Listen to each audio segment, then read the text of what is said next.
Hello everyone, welcome back to my channel. Today I'm gonna be looking at some brutal K-pop opinions before this video starts. No hate to any of these K-pop idols I mentioned. Please disagree or agree in the comments below. Enjoy. Number 1. Blackpink is boring. I slightly agree with this opinion even though I'm a Blink, I feel like nothing is new about them. And it's always the same stuff. But when they perform live, especially at Coachella, their stage presence is definitely not boring. So it's hard for me to agree with this opinion. But when it comes to their music, it can get a bit repetitive, so I see how some people think Blackpink is boring. It's getting so boring replaying the same songs again and again, but they are bops, angle, and I want a little more variety, more songs to listen to. I think that's all I have to say about this topic. Number 2. Hard stans and soft stans shouldn't be accepted in the K-pop community. These stans are the ones who make stanning culture so incredibly weird by going overboard. Idols are real people and not just fictional characters that you can use an outlet for your sexual fantasies. Soft stans are just as bad. We got a lot of stans in the community who are also way younger than their idol but still proceed to participate in excessive babying. Take Jungkook from BTS as an example. Some of his soft stans have been since debut. Extreme, acting like he's 9 years old and calling him pure, all innocent. It just seems to be very wrong. They are not 3-year-olds. Number 3. I don't understand people who are not willing to stan a group because of its fandom. We've all heard it. Psy fandom is so toxic.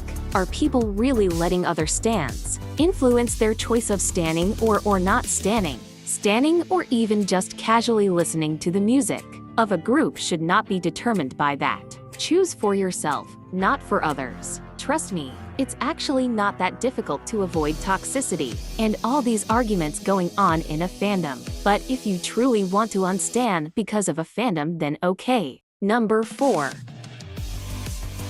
We need new concepts in K-pop. I'm kinda sick of seeing the same thing over and over again. I would really like to see some more storyline music videos, history, detective, or political-based concepts. It's sad a lot of companies just want to appeal to the biggest demographic possible, so they'll choose something that has been already done. I feel like 4th generation has gotten a little better with concepts, but not really. It's still the same girl crush concept most of the time. All the 4th gen groups are doing girl crush concept, and it has become so much repetitive nowadays. Number 5. Soyeon's music is mediocre. No matter how much times I tried to listen to G.I.DLE's recent comebacks, they were just so boring to me. Don't get me wrong, Queen Card and Allergy have amazing messages in the songs, it's just not my taste.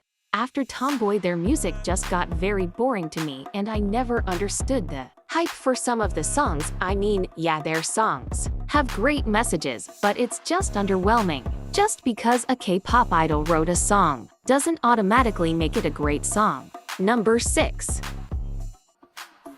Standing groups with minors doesn't mean you support minors debuting.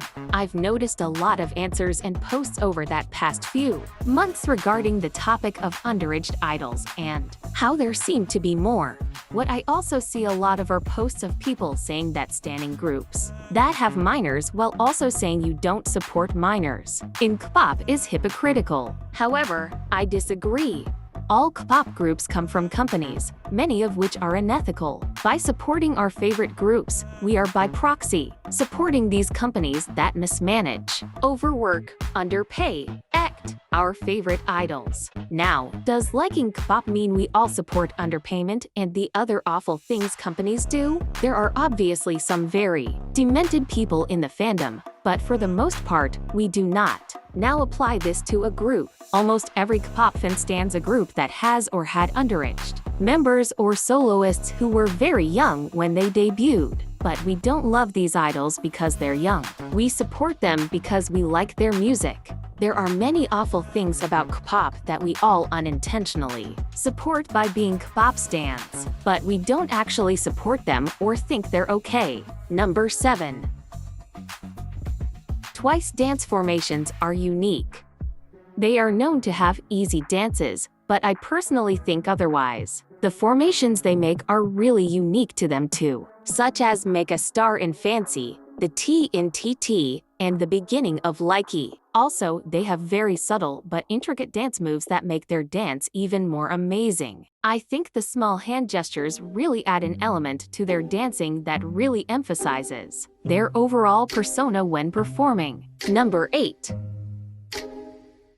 International fans take Korean beauty standards too seriously. It grinds my gears when they say stuff like Suyu is breaking standards with her tan skin, or Jennie is breaking standards with her round face, or Seulgi is breaking standards with her mono lids. These idols are seen as very attractive in Korea, and Koreans don't have a list of features they carry to look at someone and say, "You are beautiful because you have all the features in my list," or "You're ugly because your eyes are medium size, not big." Number 9. Just because a group is from a smaller company doesn't mean they've had it worse. There are challenges to being in a big company and a small company. For trainees debuting in a smaller company, they have to combat a lack of recognition, sometimes tight budget, and always being overlooked. For trainees in a bigger company, they have to compete with more people and have a lesser chance of debuting. After debut, they risk being called overrated or being accused of only being popular because of their company. Both idols from small companies and big worked hard and faced many obstacles. So let's please just support them all and not try to quantify struggles.